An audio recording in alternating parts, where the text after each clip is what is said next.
मान्सूनने महाराष्ट्रासह मुंबईत एंट्री केली आहे। या दरम्यान पुणेसह राज्यातील अनेक भागात पावसाचा कहर सुरूच आहे। भीमा नदी पात्रात चांगलाच पाऊस होत आहे, यामुळे उजनीत येणारी आवक वाढली आहे। आज सोमवार सायंकाळचे अपडेट आलेले आहेत, त्यामध्ये किती आवक सुरू आहे याचा आढावा आपण या व्हिडिओच्या माध्यमातून घेऊयात। त्याआधी आपण जर आपल्या हक्काच्या हॅलो बळीराजा या चॅनलला सबस्क्राइब केला नसाल तर नक्की सबस्क्राइब करा, जेणेकरून आमचे अपडेट तुम्हाला लवकरात लवकर मिळतील।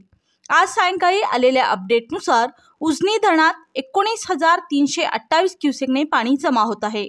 सकाळच्या तुलनेत सायंकाळी आवकमध्ये जवळपास 1,000 क्युसेकने वाढ झाली आहे, तर उजनीचा एकूण पाणीसाठा हा 61.12% पोहोचला आहे।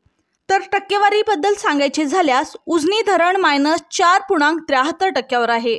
अशीच आवक कायम राहिल्यास उद्या सकाळपर्यंत उजनी धरण प्लसमध्ये येणार असल्याची माहिती धरण प्रशासनाकडून देण्यात आली आहे।